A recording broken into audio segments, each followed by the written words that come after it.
You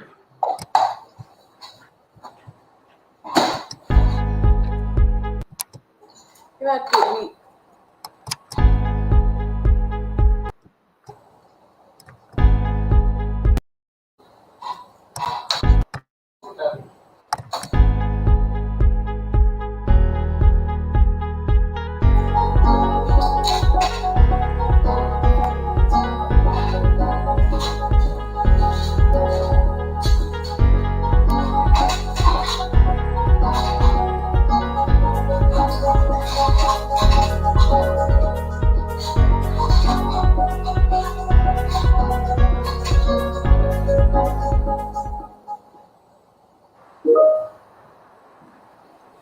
Very good morning on e-platform of GLS Law College.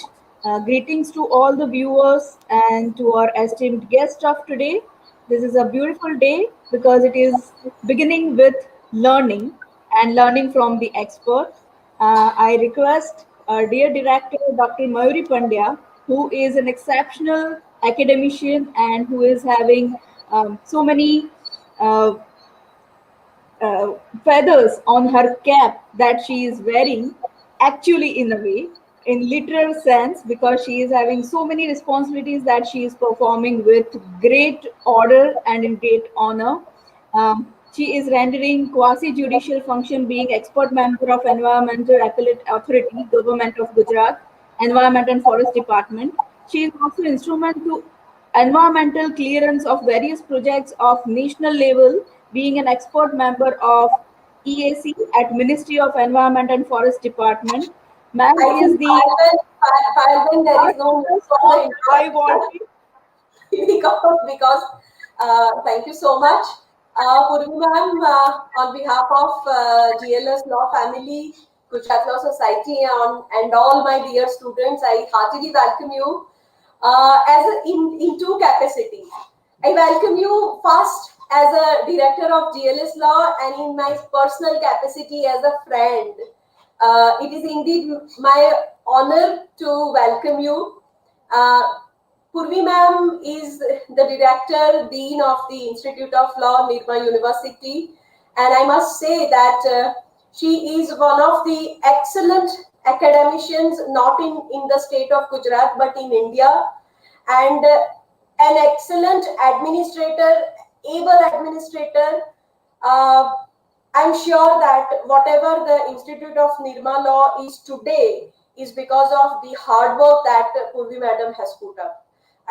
She has done a commendable job, and her knowledge, her dedication for the work is it is very difficult to put in words.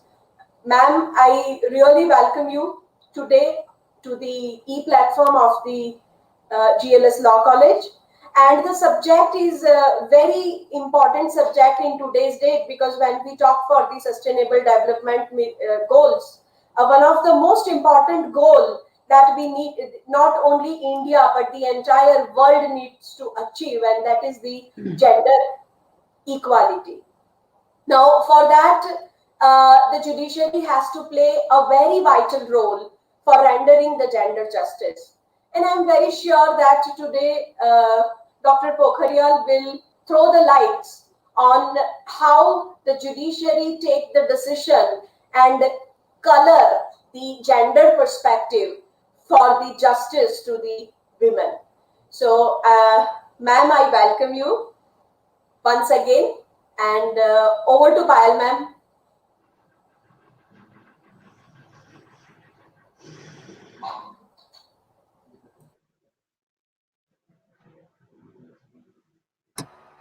Thank you, ma'am.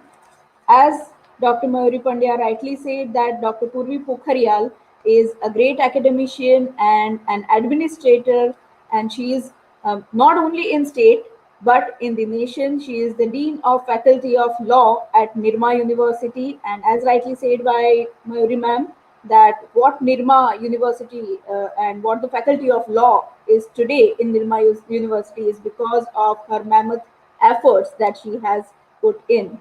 Um, Ma'am has been the helm of affairs at the Institute of Law, Nirma University, since the beginning, since the inception of a Faculty of Law at Nirma University. and she has been a dean. She specialized in the area of criminal justice studies, family jurisprudence, and constitutional law. And she also teaches the courses of constitutional law, criminal law, and alternate dispute resolution, that is ADR. She has been a consultant and resource person on various aspects of legal studies for government and non government organizations. She has several research papers in national and international journals, which are having very extraordinary credits are given to that. And she has lectured extensively at various institutions. She is always into the field of research methodology specifically, and she holds master degree in law with specialization in criminal, and her doctoral area in research was constitutional law from Maharaja Sayajirao University, Baroda.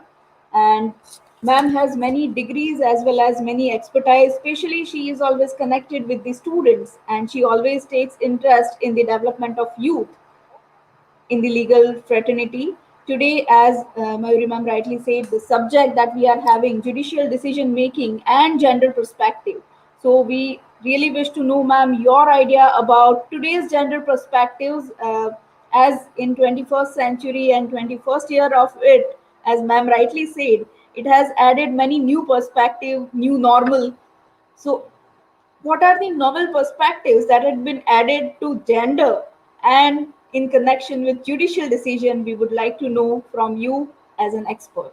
Over to you, ma'am. Thank you, Over Dr. to Mayuri Dr. Purvi Pandya. Pokhariyal. Yeah. So thank you so much, Dr. Mayuri Pandya, for your kind invite, your very kind and generous introduction. Your words reflect your love and gratitude and affection. Thank you so much. Thank you, Dr. Pal Mehta, for giving me this opportunity to talk on the subject and to talk on the topic, which is very close to my heart since my college days. You know, there are a couple of questions that has always been there in my mind as a young law student, and still today, even after 20-25 years of journey in this field, I'm still trying to, contemplating on certain issues when it comes to the Indian judiciary, how the judicial decision making process takes place, uh, what difference does it make if the male judge decide and if a female judge decide. There are a couple of questions which are always there in my mind, and I'm glad that I get an opportunity to share my concerns, my questions, my dilemmas with all of you. So, at the outset, I must tell that I'm not going to make anything understand to you as a part of this talk. The whole purpose of this talk for me to raise some curiosity, to put forth certain research questions in your mind, and in the hope that some of you would like to carry forward your research in some of these areas and some of the issues which I am going to address today.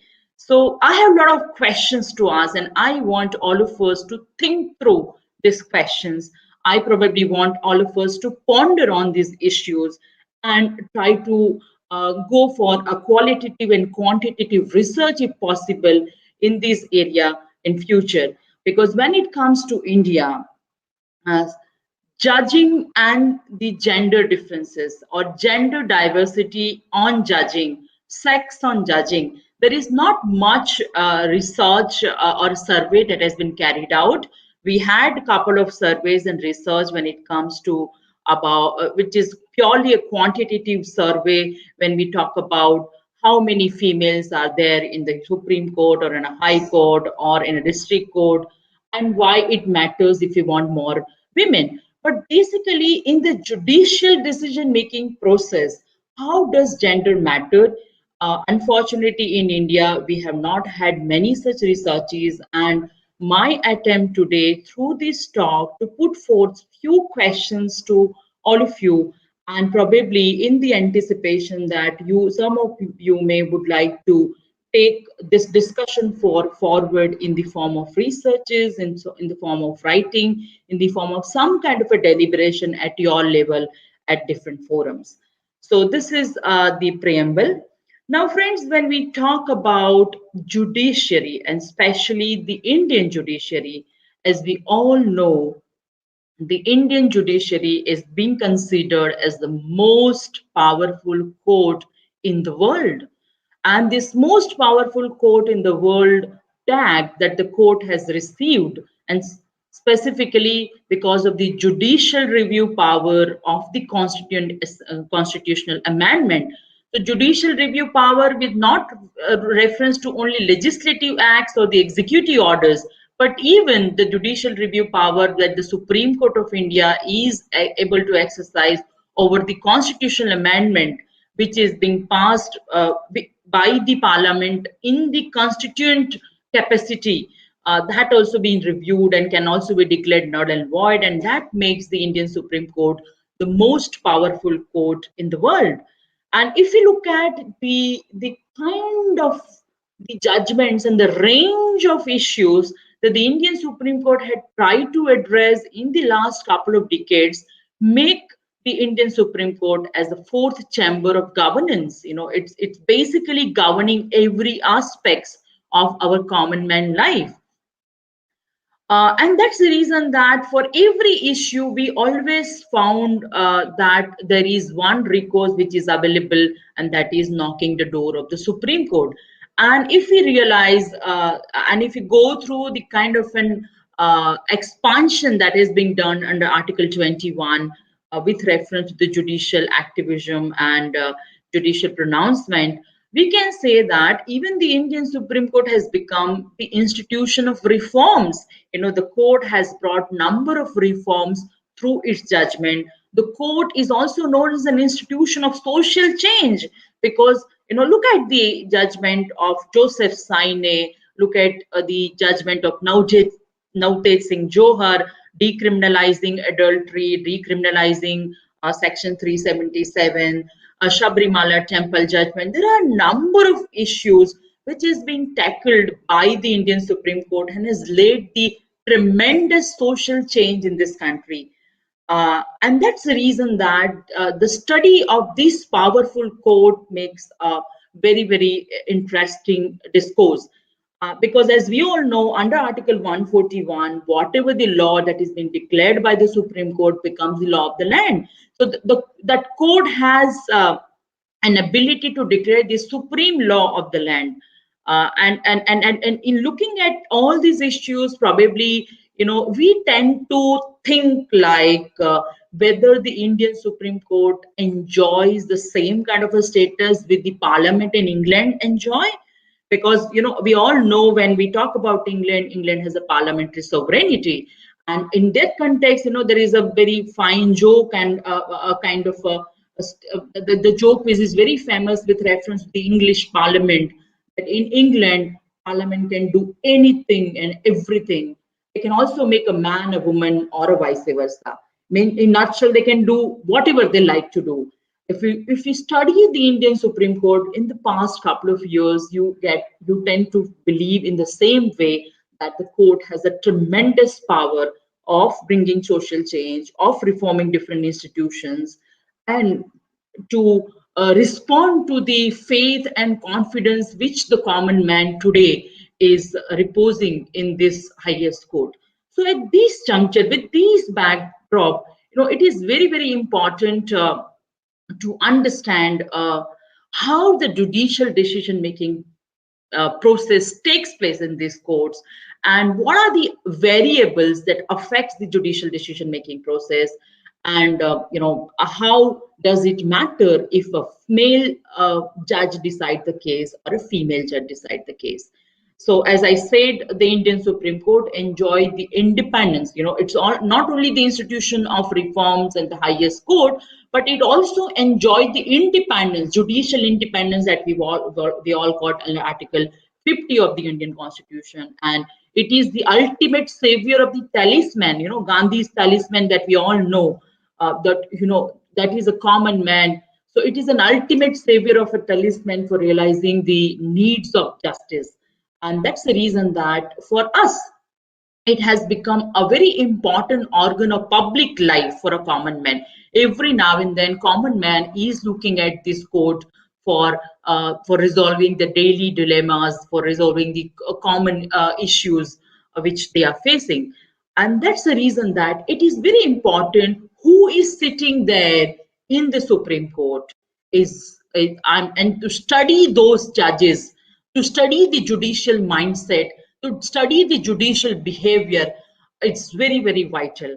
I still remember, and I'm a very big fan of George Godboys, who has made a study somewhere around in 70s. The George Godboys, if some of the students are interested, please read his books and some of his articles. And he had made a study on the judges of the Indian Supreme Court, and he brought forth that what impact the background of an individual judge makes in the decision making process. And we haven't had this kind of a study in the last 20-25 years. We expect that some of the students, some of the young scholar pursue this kind of a study in this area. So it's very vital for us that who is sitting on the bench, who is adorning the bench, whether he is a male or as a female, what perspective that a person bringing on the bench when the judicial decision making process is taking place.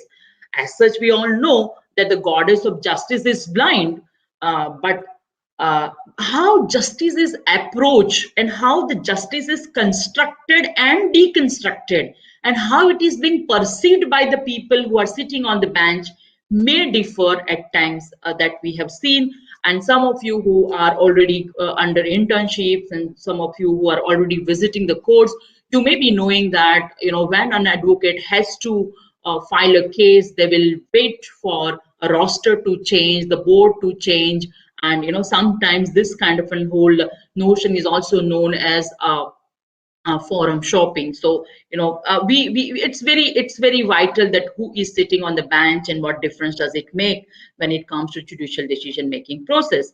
So in short, in these backdrop, I also would like to bring forth over here the discourse of diversity, the discourse of inclusiveness, because when we talk about the democratic nation like India, we always tend to believe into the inclusive approach in whatever the affairs that we are engaged with in the public life.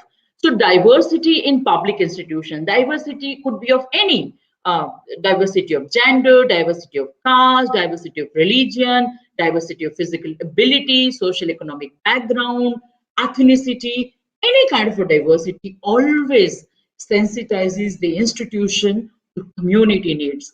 It also enhances social dialogues and improves communication across the society. If you have all the people sitting on the bench from the same background, from the same mindset, from the same, having the same ideology, then probably we may not be able to appreciate the kind of a plurality that India is enjoying, the kind of diversity that we have been experiencing in this huge, wide nation. And that's the reason that diversity in any public institution, not only in judiciary, in any public institution is very, very vital for realizing the idea of inclusive democracy.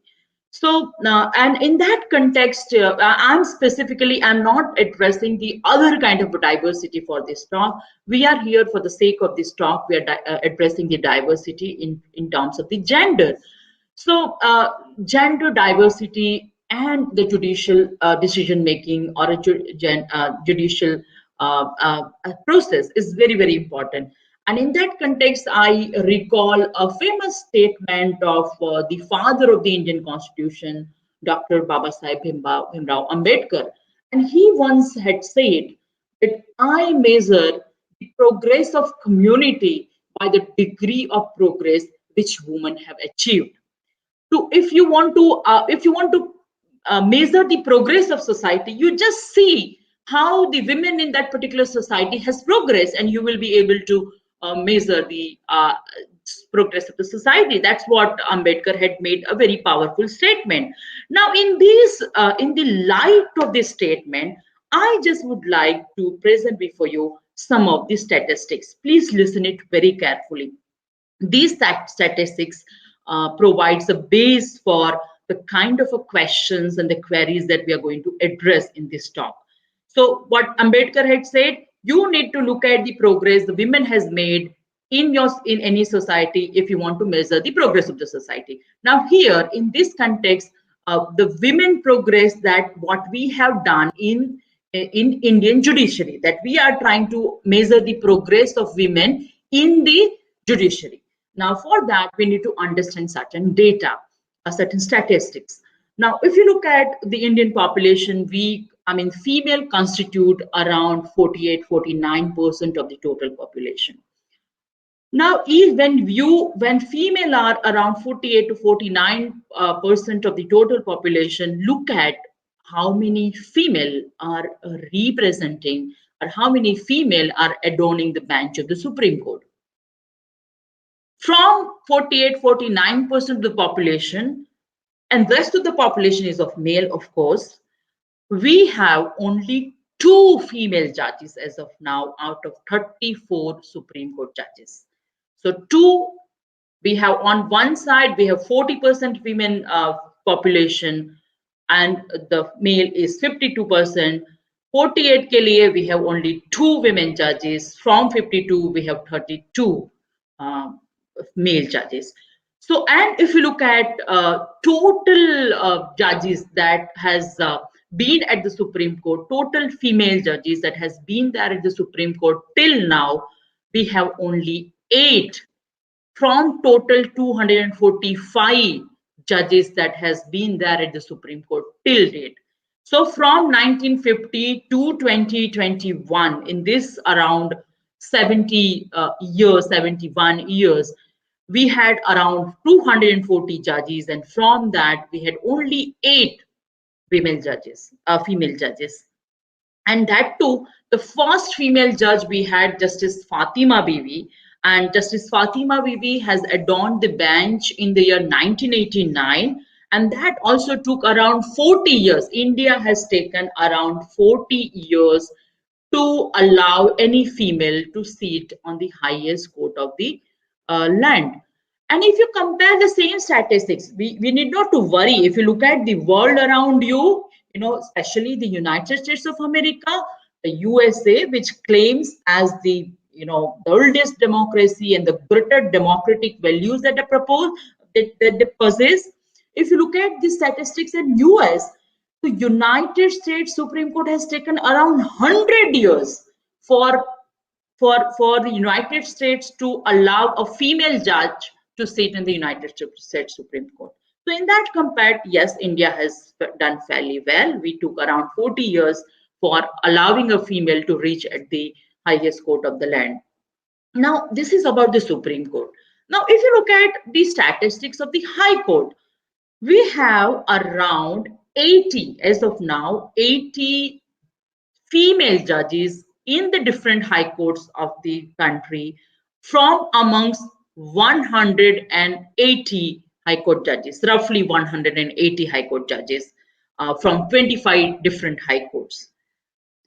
We have as of now only 1 Chief Justice who has been a female Chief Justice from amongst 25 Chief Justice from different high courts. The highest court, the highest number of female judges that any court is having today in India is the High Court of Punjab and Haryana. The High Court of Punjab and Haryana has a maximum strength of 85, and from amongst these 85 High Court judges, there are 11 female judges. Followed by in Madras High Court. Madras High Court is being considered as a more pragmatic High Court. In Madras High Court, there are total 75 High Court judges, and from 75 strength, we have 9 female judges. When we talk about the progressive court like Delhi High Court or a Bombay High Court, in Delhi and Bombay, we have 8 female judges in each of these high court. The rest of the 6 high courts have only 1 female high court judge, and when it comes to the other 6 high courts, they have a 0 female high court. The court has not seen a female judge so far. So this is the statistics of the judges at the high court level. How many female judges are representing the Indian women in different high courts? So this is about judges. But we also need to understand, because sometimes the judge's appointment takes place at the High Court from the bar only. So look at the statistics of the senior counsel. In Supreme Court, as on date, we have 403 senior counsel, designated senior counsel. From amongst these 403 designated senior counsel, there are only 17, 17, who are the female senior counsel. If we talk about the Gujarat High Court, we're just trying to look at how Gujarat is progressing on this area. If you look at Gujarat High Court, we have total 54 designated senior advocate. And from this 54 designated senior advocate, we have only 2 female designated senior advocate. And I'm told amongst these 2 also, there is only 1 who has been actively engaged in the practice. If you look at Delhi, now Delhi is considered a very progressive state. In Delhi, there are total 229 designated senior counsel, and from 229, there are only seven female senior counsel. In Bombay, there are total 157, and there are only 6 female senior designated counsel. So this is the statistics of the Indian, this is the statistics of the female representation in the legal profession. Now, if you look at just the history so far, how the female is being represented in the highest public institutions, the most important public institution. So we all know Justice Fatima Bibi, the first Supreme Court judge, was being appointed in the year 1989. First Chief Justice, Justice Leela Seth, was appointed as a Chief Justice in the year 1991. First High Court judge, now this is again very interesting. First High Court judge was appointed from the state of Kerala much before the independence, and that was in the year 1937. But so far, after 72 years of the democratic progress of our independence and the republic, we do not have a single attorney general as a female. We do not have a female solicitor general so far. We do not have a female law minister so far. And most interestingly, who appoints judges? Who recommends the name of the judges? The collegium. So far, not a single female judge has been the member of this collegium. So this is the history when it comes to India.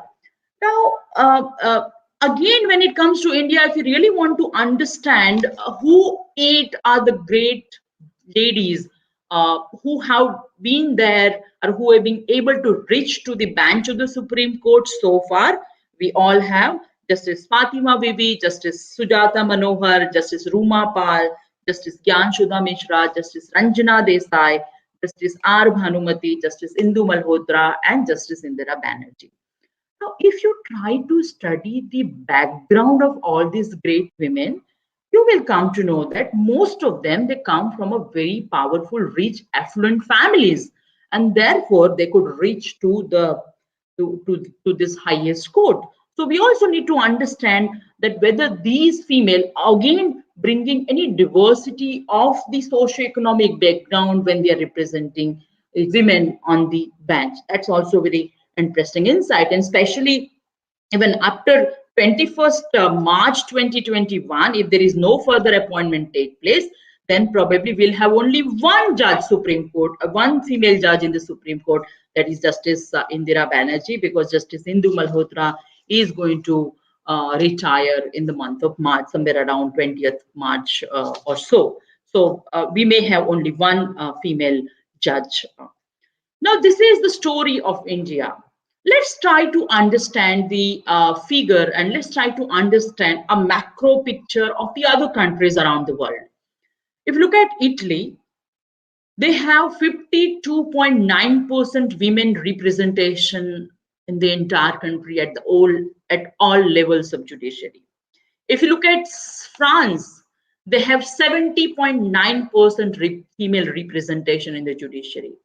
Germany has 44.5%, Uganda has 44%, Spain has 40%, United States of America has 34.7%, Iraq has 7.6%, Nepal has 3.8%, and when we compare to India at the Supreme Court level, we have roughly at 3%. At the High Court level, we have roughly 10%, and overall, looking at the subordinate and district court judiciary, probably we reach to around 22% female representation at all levels. So this is the story of India. Now, when we try to see the statistics, there are a few questions that comes to our mind, that where are the women? And why are they so few? And why does it matter if women are missing? You know, the question when we are asking where are the women, why there are so few? The counter question may come, why does it matter if women are missing? Then the question comes that why you have made so little progress towards equality. You know, we have been claiming equality and equal treatment and, you know, all these things. But why in the 70 years, why we have marched so little progress? Why, when we have around 50% of the population of female, which so poorly represented in judicial position? So this is again a question, the representation of female in the judicial position. And when we say that they are underrepresented or they are not properly represented, the question again comes as, what are the consequences of this underrepresentation? Does it make any difference if there are no female judges, or what, or if at all, if makes a difference, what are those differences? So we try to answer this question. We try to find the answers of these questions. So what are the consequences of these underrepresentation of women in judiciary? And if at all we all are concerned that this is underrepresentation and we need to do something, if at all we are concerned about the causes and consequences, then the question comes, how may we frame these underrepresentation as a critical political issue which requires reforms, which requires some kind of remedy? If at all we are concerned, then we need to frame how we are going to address this underrepresentation as a critical political issue which requires some kind of a reforms in the judicial appointment. Can we talk about the women reservation? We have certain commissions, in the past. We have the Central Public Grievances Commissions, which had promoted in one of its report talked about the women reservation in the judicial appointment. So, as a part of the policy, how we are going to address this issue? That's the other question we need to pause. And why do we continue, if we are not at all addressing this issue, even after 70 years, after looking at this underrepresentation, why do we continue to leave women out of our scholarship? Because and fail to consider them fully when making policy and reforming political institutions. We talk about all kind of reforms. We talk about look at the report of Administrative Reforms Committee. We talk about Electoral Reform Committee. We talk about legislative reforms. We talk about all institution reforms. But this is the most important reforms as a part of the policy that we need to address. Probably it's completely out of our sight. So why we are being not able to address or bring this issue at the focal point? Because probably we fail to understand gender as a social process, how gender affects in the social process, in social change. Probably we might be failing in recognizing the gender as a social process. That's what I feel. Now, there are a few counter questions to these questions. The first question, when we say that why there are so underrepresentation, why the females are not adequately represented in the judicial institutions, even though we constitute 50% of the 50% of the population, the counter question comes that do we really feel that courts are representative institution? Whether courts are to be considered as a representative institution? If at all we need to consider as a representative institution, what are the identity? What identity deserve representation? How do we decide that this institution requires a representation principle. So, so this is a counter question, that whether we need to have some kind of a reservation, we need to have some kind of a policy for female appointment, or whether it is justifiable, whether it is something which should be encouraged. Because on one side we say that that when it comes to this institution, which is so powerful institution, the marriage should be at the forefront. So, if at all we think that representation should be there in the judiciary, so the question again comes that should representativeness be more important factor for consideration in the appointment of judges rather than the merit? So, and if at all we answer this question, that then if we try to further deep dive towards this question, then we need to ask this question, that how do we understand judging? What do we mean by judging? Generally, we say that judging or judicial decision making process takes place as per the according to law, according to established norms. So what differences does it make if the male judge decides the case, or the female judge decides the case? So if we try to understand this all representativeness issue and understand the logic behind this representativeness issue, then the further question comes, how do we understand judging? And how courts are different from the other political branches. We have legislatures, we have executives. So how courts are different than the other political branches if we need to address the representativeness logic? And if you want to understand representative logic, then we also need to understand what we really mean by representation. So the simple meaning of representation means standing for. I said, I represent, a Nirma Law Institute, or with Dr. Mayuri Pandya represent GLS Law College, meaning thereby Dr. Pandya is standing for GLS Law College, is acting for GLS Law College. When we talk about these are the elected legislatures in the legislative assembly, and they are the representative of the people, meaning thereby they are acting for, they are standing for cause of the people. They are there for the people, for the cause of the people. So when we say representation of female in the judiciary, do we really want that those female to stand for female in the judiciary?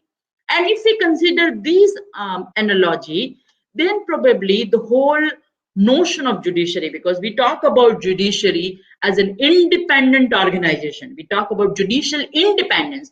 So basically, in democracy, we say that judges decides the case according to law and not on the basis of popular opinion, government instructions, or even their own policy references. This is an idealistic picture of a democratic nation, when how the judiciary should function. So when we say that female are represented in the judiciary, meaning thereby those female have to stand for the rights of the female. How is this the way we are construing? So if on one side, when we try to promote the logic of diversity on the bench, then the diversity and independence, they are two different things, and they do not go hand in hand, because independence is you need not to know, and that's the reason that it's not, when we say the justice of the goddess of justice is blind, meaning thereby the goddess of justice does not see who is before him, before her. I mean, with the poor, or from village background, from rural, or from urban background, what is his caste, creed, ethnicity, religion, socioeconomic background, nothing.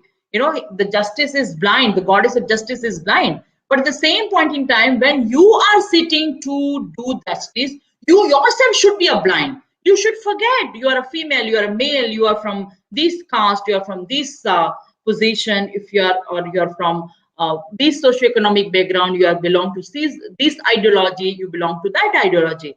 You have to basically forget everything. that is an idealistic picture. But whether all these things happen in reality? So if you look at the interesting studies in these regard that is being done in the United States by the academic fraternity, it's very interesting studies. They said it's very obvious when, because you all know that how the judges in the United States of how the judges are appointed in the United States, right? So there is an elections and there is a nominations, and so in that case, you have a Republican judge and you have a Democrat judge. So any issue that they have to handle before them as a judge, their Republican ideology or the Democrat ideology does impact their judicial decision outcome. But we do not have such kind of a things in India. We do not have a nomination. We do not have the kind of a representation kind of a thing. But even though, does it matter that from which background you means you as an individual judge is from, and how does your ideology is reflected on your judgment? So we had some of the interesting studies, on these. We had a great book. If some of you are interested, Scaling Justice, wherein this kind of a studies has already taken place. So friends, what I mean to say is that when it comes to appointments, whether we need to follow the equality of opportunity principle, whether you are a male, female, whatever, you need all to get an equal opportunity, or you need to follow the democratic legitimacy principle. When we talk about the democratic legitimacy principle, it means that you need to represent all segments of society. There should be a representation from all segments of society, because as a judiciary, you are nothing but you are reflecting the societal ethos, you are reflecting the societal beliefs, and you are rendering justice for the cause of the societal issues, as an individual issues or group of individuals issues. And that's the reason that whether you need to follow the equality of opportunity principle or democratic legitimacy principle. So these are the questions that we need to address, because there have been studies in this regard that if you have a lack of diversity in judiciary, then probably it undermines public confidence in the judiciary.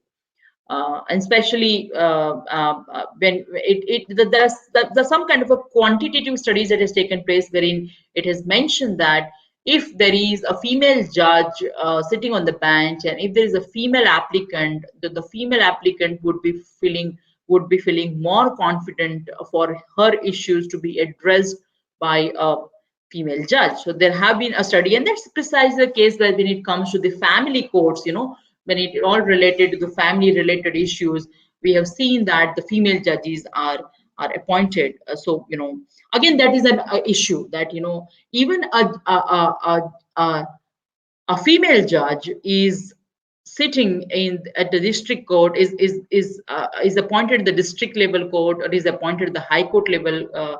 What kind of a board, what kind of an issue that has been given to them to handle is also critical. We have such kind of a studies in Canada and in South Africa.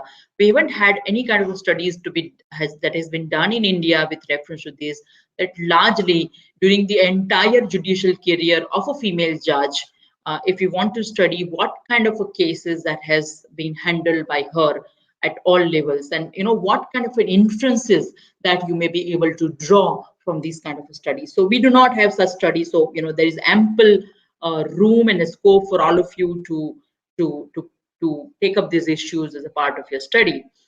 So friends, after having discussion about the different dilemmas, whether we should go for equal opportunity, or we should go for a merit, or we should go for a diversity, ultimately we all know that recent announcement of the Sustainable Development Goals, as Dr. Mayuri Pandya has rightly pointed out, SDG 5.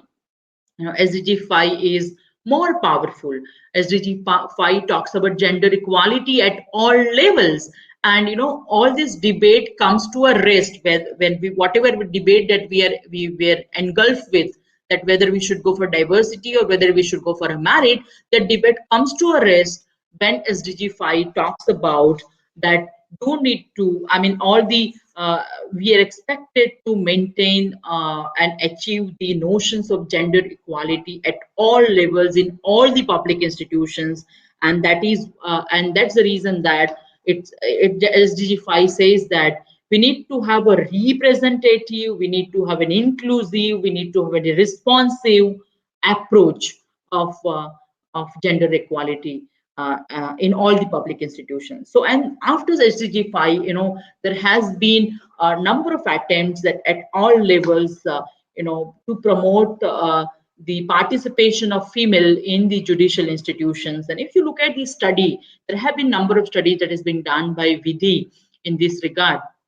So if you go through the study in the last 10 years, at least in the subordinate level, the representation of a female in the judiciary has increased, especially the judicial magistrate first class level. When it comes to the district court, we haven't found that much progress, because at times in district court there may be a direct appointment, there could be a promotion, and there could be direct appointment through exam. So when there is a direct appointment through exams, the result has been shown that there are, in those direct appointments, the female were being appointed in big number in compared to male. But when it comes to the promotions at that point in time, the females were not preferred. And that study, if at all we believe in that quantitative study, that study also reflect the mindset, the biases against this gender. The gender bias is being reflected, that why females are not being promoted. And same is the case when it comes to the whole collegium system. Look at the collegium member. If they have to recommend the names, why not many female members are to be recommended? And there could be different reasons for that. There is not single, it's not a binary thing, but somewhere when there is not a very clear objective criteria of appointment, we always see in the subjective notions the gender bias comes into play. So SDG 5 is one that comes to a rescue, and that ends to all our debates about merit and representation, because SDG 5 makes it very clear for everyone that we need to have a gender representation, gender equality to be maintained at all the public institutions. And then comes SDG 16. SDG 16 peace, justice, and strong institutions. And in these SDG 16 also, it categorically said that you need to enhance an inclusive approach if you really want to establish peace, and you need to collaborate. And at that point in time, the gender also plays a very vital role. Basically, these goals, SDG goal 5 and SDG goal 16 putting together, they address the global responsibility to gender equality and women representation in public institutions, and such as judiciary. So, and now after this SDG, it becomes a very, very vital. If you look at the all resolution of the OECD countries, even the OECD countries have also made a resolution that gender balance in judicial leadership is very, very vital if we really want to increase the fairness, transparency, and effective rule of law. Then we need to appoint female in the judicial institutions largely. So OECD has also made this kind of a resolution. And after the OECD's intervention in the last couple of years in different countries, this rate of women representation has been substantially increased.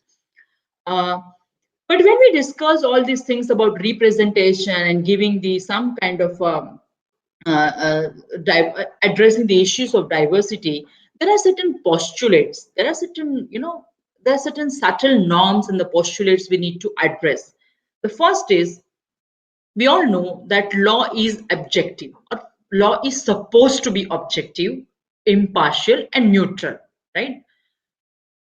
When a law is supposed to be objective, impartial, and neutral, how can the practice and implementation of these laws by the legal practitioners should influence the whole process? Meaning thereby, whether these executors of law and their social norms would affect the implementation of these laws or not? That's a question. Because when we say that law is objective and impartial, but who executes the law? People execute the law.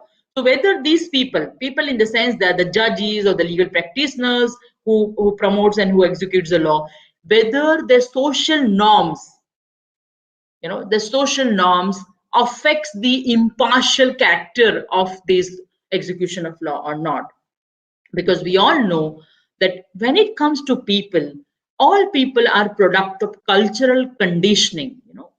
I think based upon my own experience. I react, I reflect, I think, I act, I behave. All these things as an individual, we have our own subtle experiences of life. And based upon our own experiences of life, we construct our understanding on different issues, on different people. And then according to this construction of our understanding, we react, we reflect. And that's the reason that it's said that people are product of cultural conditioning. And these people, including the judges of the High Court, including the judges of the Supreme Court, they are the product of the cultural conditioning. So how they are being expected to execute the law, which is objective, impartial, and neutral, supposed to be execute the law in the most impartial way? Because all these people who executes the law, who decides on the basis of law, they all bring their academic training. We all know that they bring their academic training, their professional experience, the legal diligence. But along with this, they all have done LLB, they all have done practice, they have their own legal diligence, their craft, court, everything they have. But along with this, what do they bring? They bring values. The values, everyone has a different value system. They bring their own value framework, they bring their own belief, they bring their own opinions, and they bring their own biases. Now, there are some of the biases which are so explicitly clear, and I have heard people sharing these biases that I don't like this kind of a people, I don't like this people. I mean, I have certain affection for this kind of a people, which is so explicit. They acknowledge their likings and dislikings, and they acknowledge their biases openly. But there are certain implicit biases. And for that, I don't know whether I'm permitted to say this thing over here from this platform. We have today a webinar at 2 o'clock, a very interesting webinar on implicit bias in judiciary. How an implicit bias which is not being acknowledged by a person concerned, even he doesn't know he has that bias, that affects his way of working in the judiciary. We have this webinar today at 2 o'clock. If you are interested, you can join for this webinar. So the point over here is that my biases may affect the whole judicial decision-making process. This is how you are going to bring that impartiality and objective argument can how you are going to put forth that impartiality and objectivity argument. So this is another thing, because there have been researches in this area, and these researches have revealed that there is a limit to which an individual is able to be impartial and objective. If someone says that I'm 100% objective and 100% impartial, that's a myth. Because as per the psychological understanding, every person has a limit. Every person has that points, which, and that limit is with reference to he or she being impartial and objective with reference to his or her profession. And that's the reason that it's very important to understand what the judges do when they take a decision. So, of course, we all know that the matter is put before the bench of the High Court or a Supreme Court, and then they listen, they read the plaint, and they listen the arguments, they have the questions. Then, after, on the basis of the written submissions, written arguments, oral arguments, their queries, and their own research, finally they come to a kind of a conclusion and they deliver a judgment. That's what our understanding is. But at this juncture, I remember a famous jurist, Benjamin Cardozo. I don't know how many of you have read his how many of you have read his book, a very famous book, Benjamin Judicial, The Nature of Judicial Process by Benjamin Cardozo. Now, this Benjamin Cardozo has posed few questions. And what the questions are? The questions are for the judges, that and this question is very very important, and I for you I'm just reading his text from the book. The questions are, he asks that what is it, he asks these questions to himself as a judge, that what is it that I do when I decide a case. When I decide a case, मैं क्या करता हूँ? What is it I do when I decide the case? Second question he asked to himself is, to what sources of information do I appeal for guidance? So if I need any guidance, if I'm clueless what is to be done, how is to go about, and what is the right thing to do, how do I get the information? What is the source of my information? And especially the source of information becomes very vital in the case of media trial, when the trial is going on, and there are all kinds of uh, uh, uh, news that is coming on from media, the different kind of narrations, the myth, all these things. But if listens, if he gets this media as a source of his information, what difference does it make on his understanding of the case? So basically, he's asking to himself that when I'm deciding my case, what do I do? Second, what source of information that I rely on? Then he asked the third question, in what proportion do I permit these source of information to contribute to the result? I may be listening to different stories, I may be watching the news, I may have on all kind of different sources of information on the case, but what proportion I am permitting myself to contribute this information in the final outcome of my decision. Then he asked the question that if at all this kind of an information is supposed to be contributed in my outcome, what should be the proportion of this information that they should contribute in my decision making, decision outcome. And then he asked that when should I refuse to follow the precedents?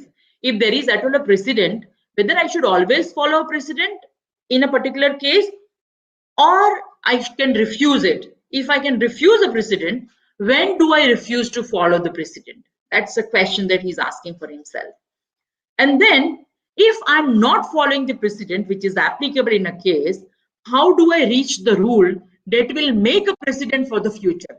What is this thing, where I feel that no, ye precedent ko nahi apply karna hai, I need not to follow the precedent. I create a new logic, I deduce a new logic, I deduce new reasoning, and that becomes a precedent for the rest of the cases in future.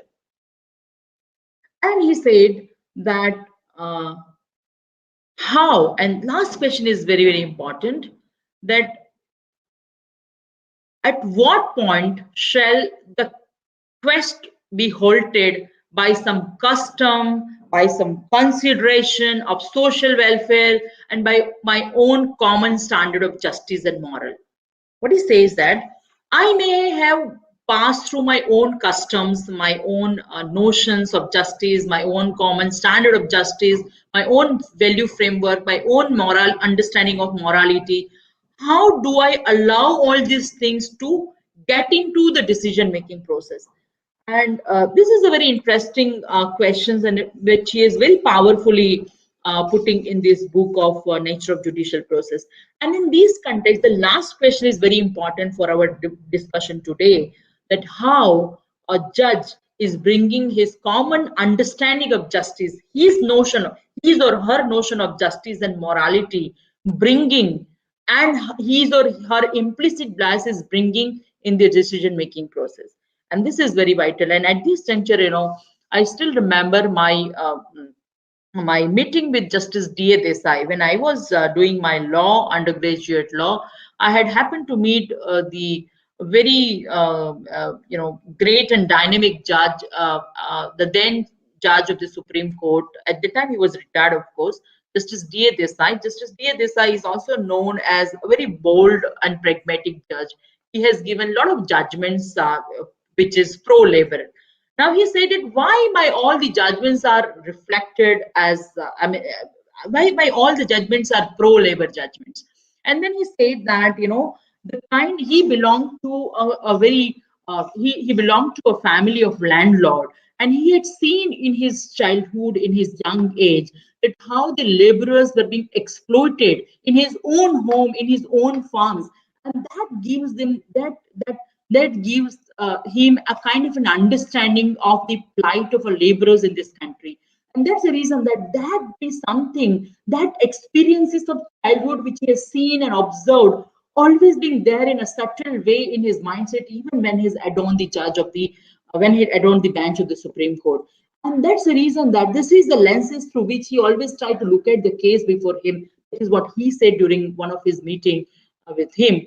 And that's the result that he has been considered as a pro-laborer judge.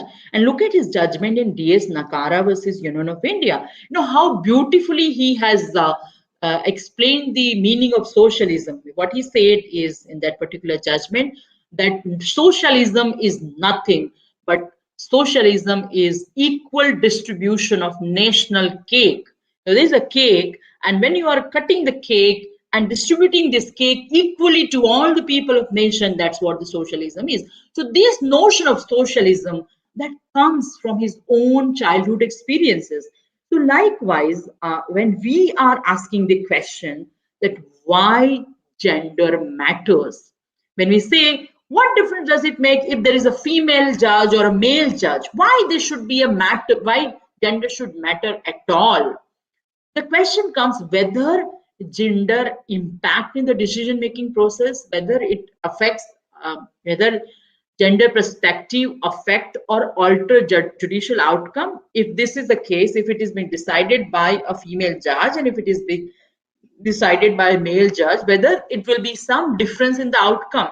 These are the questions. And these kind of studies have been done in US, in Canada, in South Africa, and we have a very interesting result.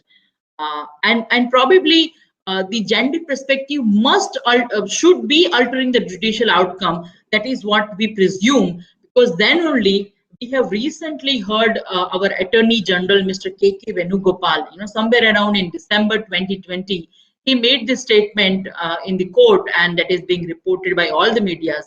And he said that that improving the representation of women in the judiciary would go a long way towards a more balanced and empathetic approach in cases involving sexual violence. So he did recognize, and he did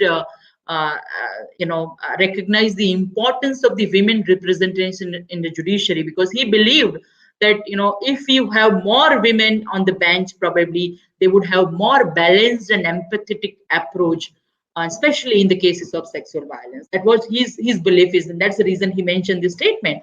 So why does the gender matter? Yes, probably as per our understanding, the current understanding, gender does matter, and gender does bring different perspectives on the bench. And we must recognize that women, when it comes to women do gender things in a different way. When the women look at the vulnerable groups, when women look at the gender-based attacks in different degrees, when women look at the violence, you know, her perspectives, her notion, her understanding, and her reflection could be very different than his male counterpart. And that's the reason that gender does matter.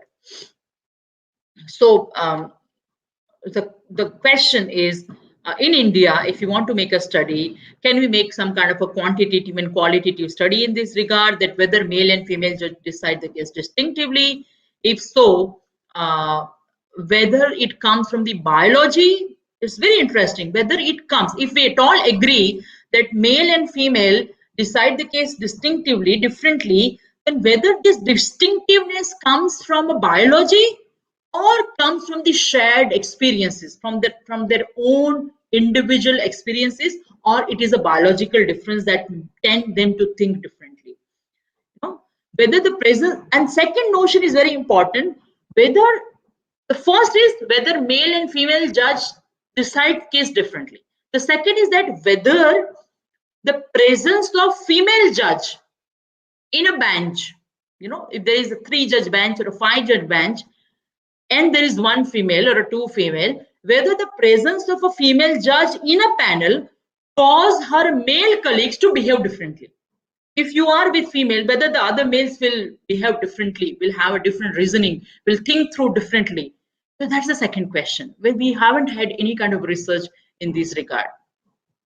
Because, largely, as I said, we always have seen there is certain research that has been done in US and Canada, as I said earlier. All these researches has seen sex as a variable in the quantitative research. I know that has been done by the most of the social scientists. And they have a very subtle operationalized thinking about gender. But there are very few studies that shows women to be more political, more religious, and more conservative. And that's the reason that we should not look at sex as a category, but rather look at gender as a relationship. So this is a very important aspects when you are trying to do study, because we have seen there were a number of feminist scholars, who argue that women do bring different perspectives to the law, and it does matter because they seek different outcome from legal process. Because they said, when women is looking at the outcome of any matter, their outcome, their perspective is different than their male counterpart, their male colleagues. And they have the feminist scholars. There are so many family scholars. If you look at the literature, there are a lot of literature available. They have a study and they proved that. And they also assert, all these feminist scholars do assert that male judges tend to emphasize separation. When any issue comes, the male judges always emphasize on separation, individual rights, and abstract rules. But when it comes to the female judge, they always brings the feminist jurisprudence, and they always examine how women experience matters and how women experience should be interweaved with reference to the judicial decision making outcome. So this is how you look at the whole aspects. Finally, I think I have overshooted the time, but just last one point. There are a lot of things we can share in this area, but there's just one last one point I would like to share, that you read Davis versus Monroe Country Board of Education case of the United States Supreme Court, wherein the matter had reached to the United States Supreme Court from Minnesota court, and wherein Justice Sandra has given a verdict, against it was a 4-5 judgment, and how Justice Sandra has taken a stand with reference to the sexual harassment policy in the school. Had it not been Justice Sandra, whether any male judge could have taken this stand. So please read. Due to the paucity of time, I'm not discussing this case. The same is the case from the same is the issue with the Indian courts.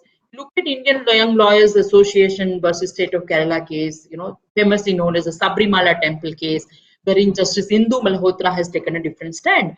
Had it not been Justice Indu Malhotra and had it been any other male judge, assuming that this issue is being, assuming that there could have not been a single female judge in the Supreme Court and on that particular bench also, if there are this particular issue was to be decided by a 5-judge male bench, what outcome would have been a different outcome would have it led to.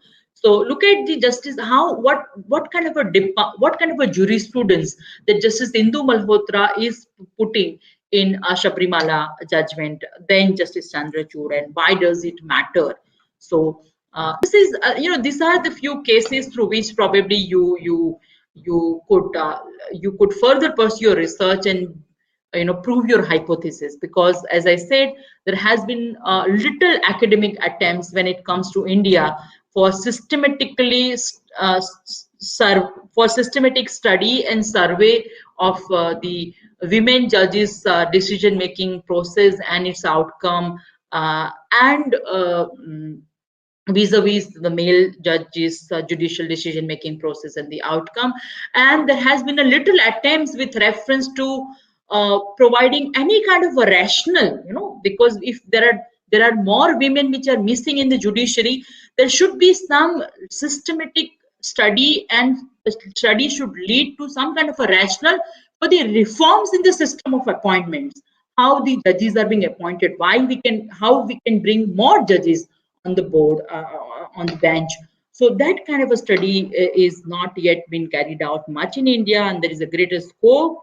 And probably some of you, as I said, you are the future of this country, and you probably bring this kind of a new insight to the whole discourse, because there are three areas in which you can get into this research and get into this discourse.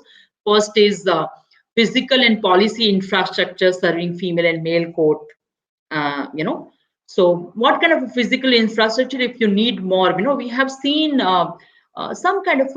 have heard some kind of a narration, some kind of a stories from subordinate courts when the fresh JMFC, judicial magistrate first class, is being appointed. The plight of a physical infrastructure in this municipal courts, the unhygienic conditions, and the not supplying of a water in the toilets, and how does it cause more difficulty to the female judge. So I mean to say that, with reference to the increased representation, we can have three levels of discussion: the physical and policy infrastructure in place. The second is that codified and customary practices operating within the courts, because when a female judge is there, you need to maintain. That is being expected to have some kind of a decorum, some kind of a language, because that is also some kind of studies that is being done in Canada. How does a language matter when you're addressing a female judge, and if you're addressing a male judge, or when you are discussing anything in the presence of a female lawyer. So the customary and codified practices that is to be operated within the court's structures, and the decision making outcomes of the judiciary. So these are the three areas wherein some kind of a study is required to be done in India. So this is all about the judicial decision making and gender perspective. I once again thank my dear friend Dr. Mayuri Pandya for giving me this opportunity to share my views. I invite any of the questions if you have in this regard. Thank you. Okay, thank you so much, Dr. Purvi Pokhariyal, for such an enlightening session. I'm sure that our students enjoyed it a lot. And yes, ma'am, there are a few questions regarding the topic. If you can take a few as per your time, we will be asking questions, ma'am. Yeah, we can take few, no problem. Yeah. Okay, sure, ma'am. It is the question related to what you just mentioned. And first of all, we are so thankful, ma'am, that you mentioned it with statistics, which gives a crystal clear idea about the actual picture and not the rosy picture, which is just assumed by many of the students or many of the people who are just stepping into this profession. So we are thankful for that. They are just saying that you say that many a time representation of women judges are observed that it is underrepresentation, as you mentioned. Can you just suggest some ways, some concrete ways, that in which way this can be what are the ways for increasing this underrepresentation of women in judiciary system? Well, this is all about, I talked in the last slide, we need to have some kind of a policy in place if we really wanted to address on the large scale. If we have a policy into place, we have some kind of reforms in the judicial appointments, probably the things could have improved substantially. Otherwise, in the absence of policy, if we have to fight at our own level, like people have been fighting throughout their lives, all these years, through all civilization, that increase your participation in the active legal profession, in active practice, enhance your own opportunity. You be in active practice, you may be considered it for, and you get the seniority, then you may be considered for the for the appointment in the high court level, then you do your well, then you may be considered for the chief justice level, and then you may be considered for the Supreme Court level. So in the absence of any specific policy, we have to fight, we have to we have to face all the odds and challenges that we have, but without fighting without losing the spirit of fighting. And we need to go ahead and probably, we need to make our own space. When no one is giving a space, you need to make your own space by increasing your efforts at your end.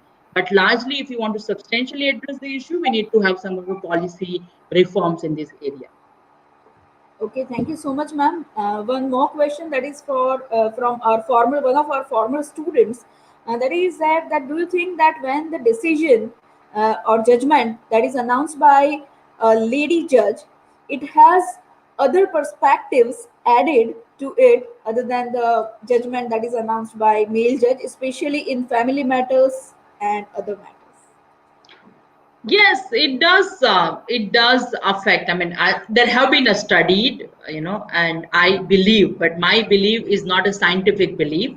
So I did not you to believe what I believe, because, but I can say on the basis of certain studies that has been carried out in different countries. As I said, in India, I haven't come across any such kind of a studies. But in US and Canada, this kind of a studies that has been carried out for the last 50 years, and they say that female judges does bring a different perspective and adding new features to the decision outcome. So there have been a study, and I also do believe, but my belief, as I said, is not based on any scientific experimentation. Okay, ma'am. These are other questions are just getting repeated, or it is on the same streamline which are already been answered, ma'am. So I think that's it, and thank you so much for sparing your valuable time and consenting for on such a beautiful topic, ma'am. There is one more question which is popping up again and again. So if you permit, shall we just take it and then we Yeah, we shall take we? last. This Yes. is a student, very sincere student of final year. It is Lisa who is asking, do you think the emotive perspective of judges is equally required while deciding the case? It is just in extension of the earlier question that was asked. Well, I do not believe that emotive perspective is required, consciously required, but as I said, subconsciously, even unconsciously, that is always being reflected. But you need not to bring this emotive perspective knowingly into the decision making process. That's what I believe. But even if you don't bring, subconsciously, it does reflect in the thought process of yours. Okay, okay, ma'am. Thank you so much for your answer and taking up all the queries without being asked. You solved it and you answered it itself in the session that you have conducted today. And we are looking for many more such enlightening sessions with you, ma'am, in future for the betterment of our students and for the better understanding of different perspectives, not only on one topic but on many topics. We would like to have the benefit of the knowledge that you possess, ma'am. Thank you so much once again Thank on you. behalf of GLS Law College. Our director, ma'am, and Dr. Mayuri Pandya is uh, in one of the meetings. That's why she could not rejoin. Once again, thank you Okay. so much, ma'am, Thank you. for Thank you. being Bye with bye. us. Thank you. Thank you. Bye bye.